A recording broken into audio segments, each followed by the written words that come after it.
What's happening, crypto fam? Happy Thursday. I got the day right. Good morning and welcome back to Love for Crypto. I'm Scott. It's a pleasure to have you here. I appreciate you taking the time out to consume the content, so thank you.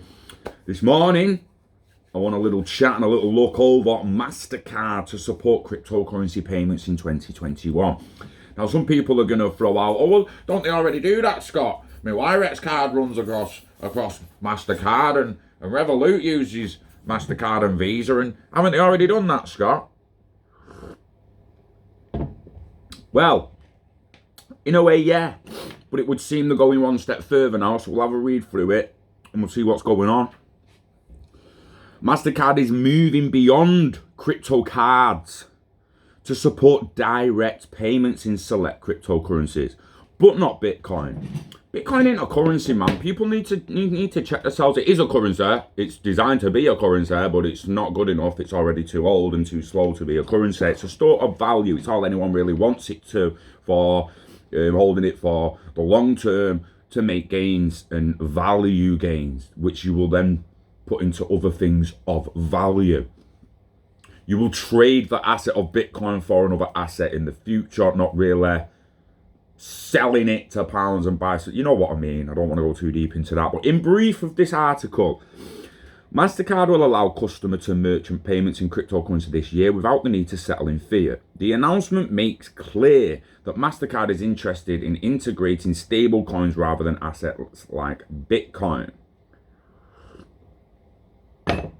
What the fuck's a stable coin, dickhead? Visa has also moved running cryptocurrencies on its network. So Mastercard, a key player in the world of traditional payments, is getting into cryptocurrencies. In a blog post today, the credit card company announced that it will start supporting selected cryptocurrencies directly on our network in 2021. Though Mastercard already works with cryptocurrency payment companies Wirex and BitPay on crypto debit cards, today's news represents a shift to allowing cryptocurrencies to move within the actual network. So our crypto partners convert the digital assets on their end to traditional currencies, then transmit them through the Mastercard network. The blog post explains our change to supporting digital assets directly will allow many more merchants to accept crypto, an ability that's currently limited by proprietary methods unique to each digital asset. This change will also cut out inefficiencies, letting both consumers and merchants avoid having to convert back and forth between crypto and traditional currencies to make purchases. But which cryptocurrencies? The announcement, let me turn that fan down, shut up you.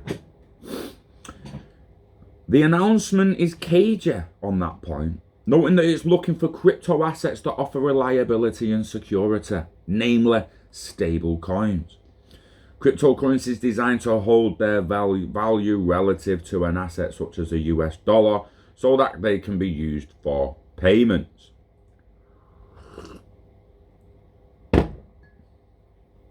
Interesting.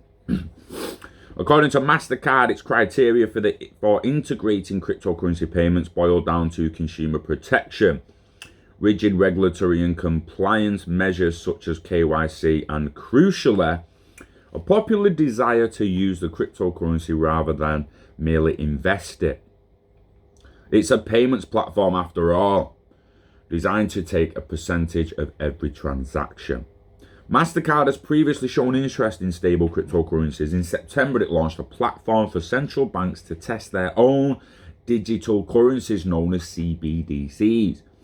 All eyes have been on Bitcoin this week as the world's largest cryptocurrency by market cap hit an all-time high after electric car maker Tesla purchased 1.5 billion of the asset. But the use of stable coins such as Tether and USDC has surged as retail and institutional investors ramp up their holdings and get ready to move funds. Tether today reached a circulated supply of 30 billion USDT. There's about 25% more than there was last month. It's a similar story for USDC, the second most popular stablecoin. It's gone from a market cap of 4.7 billion to 6.7 billion in the last 30 days. The late last month, the CEO of Mastercard rival Visa, Ellipal, said on a Q1 earnings call that his company was contemplating adding crypto to its network, though he did not make any commitments to the to the extent a specific digital currency becomes a recognized means of exchange. There's no reason why we cannot add it to our network, which already supports over 160 currencies today.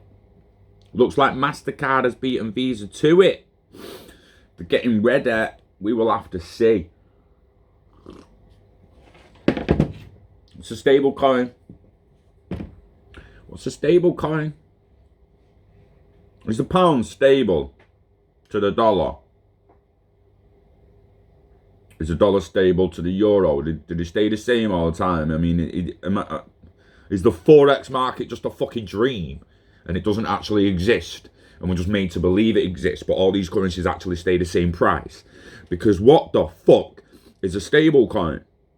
And real talk now, I need to know what like, they mean pegged, mate. It's pegged at a certain value in a certain jurisdiction. It doesn't mean it doesn't change value globally. It doesn't mean it doesn't change value towards other assets, towards other currencies. Otherwise, the Forex market would not exist. People would not be able to make money on foreign exchange if the currencies being exchanged were flaming stable.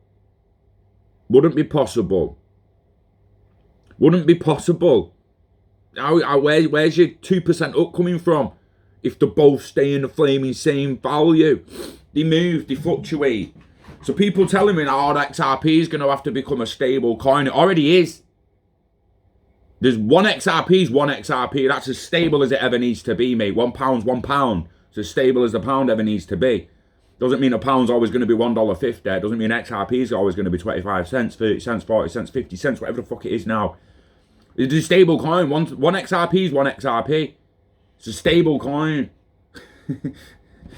Just like £1's £1. Yeah? Jesus wept. Stable. The fucking sun isn't it? Let me... I've said it before, and the solar system ain't stable, mate. There's nothing in the universe that's actually stable long term. Nothing. Nothing. Even the ground you walk on might feel stable. It's fucking not, mate. It's not. It's moving. Let's have a look at the blog post.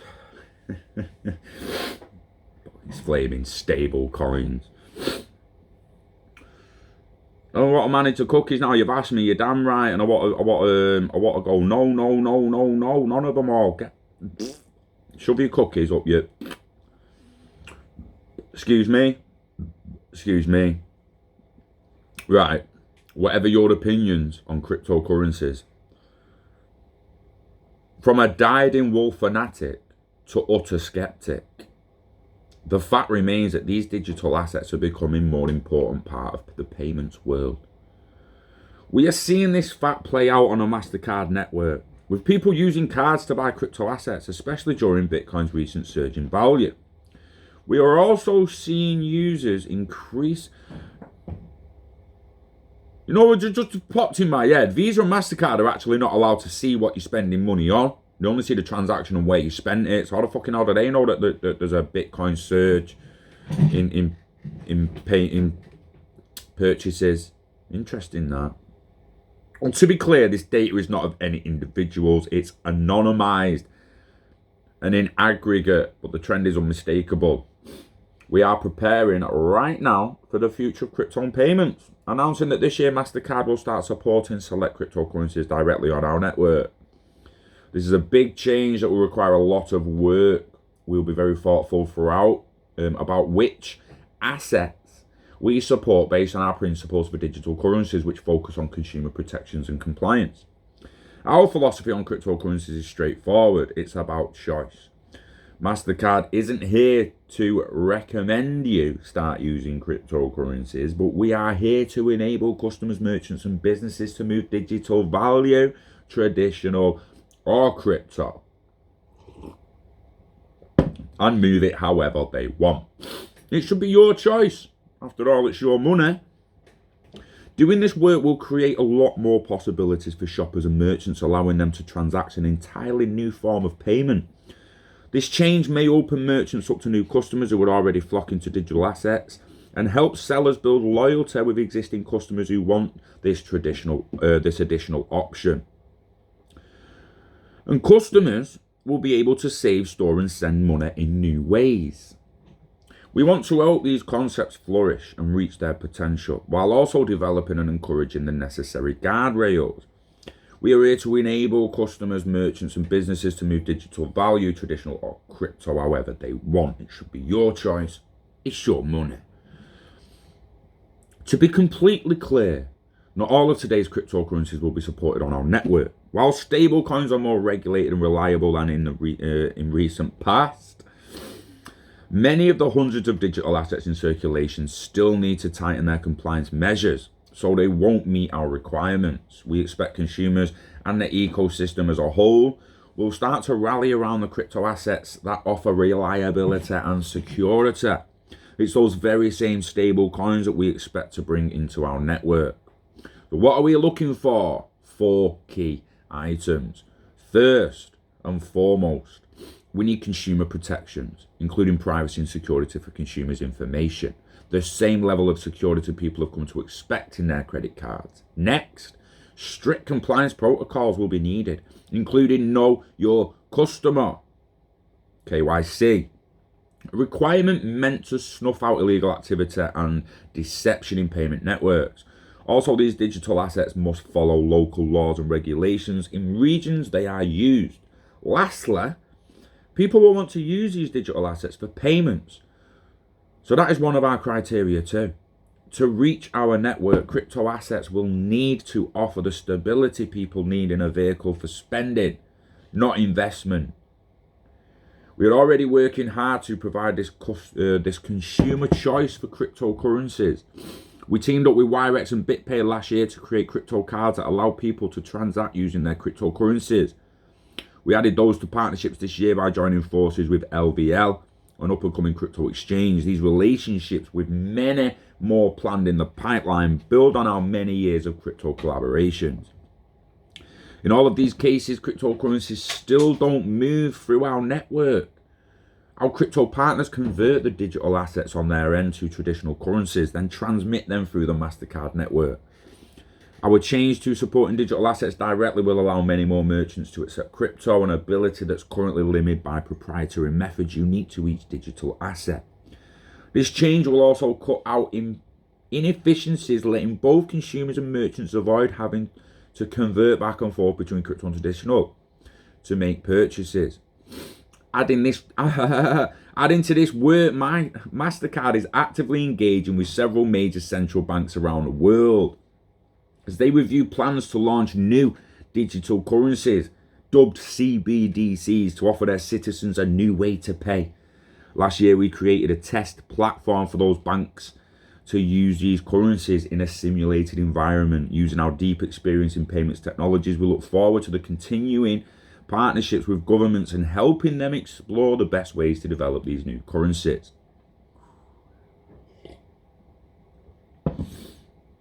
With 89 blockchain patents granted globally, with an additional 285 blockchain applications pending worldwide, we already have one of the payments industry's biggest blockchain patent portfolios to draw from to make these projects successful. We're inspired by so much of the work going on in the payments world, in banking, in emergent fintechs, in crypto, to push forward change. And we are doing as much as we can to set the stage for these players to take the next step forward. Interested. Doing all they can. Would that include Interledger APIs by any chance? Interledger APIs by any chance? You know what I mean? What's everyone? Let me know what you think in the comments. Like, should these guys actually be doing this kind of stuff? And throwing it in. I mean, we want it. Don't get me wrong. This kind of stuff, we want it. But I'm constantly comparing to Ellipal now, and the way it works with Interledger protocol, and you can just send any currency to any other currency, and as long as you click the right boxes, you could send XRP at Polkadot and receive Polkadot. You could send pounds at XLM and receive XLM. You could send Bitcoin at Ether and receive Ether. Ellipal's amazing, and they already seem to be doing it and implementing it. So it makes me wonder, right, because of Mastercard, and I'm no financial expert or how it actually works down, but no one has a Mastercard account today. And I think that is where it matters. Mastercard's legitimately a network pushing money from one people to the other people, innit? It's the same as Visa. No one has a Visa account. You have a bank account that runs across Visa or Mastercard, depending on which debit card to give you. The partners. So we're going to have crypto wallets that will work across them networks too. This is the banks. This is the start of the banks coming in. Not only the CBDCs being built with and at the side of Mastercard and Visa, but I'm adding currencies to the actual network.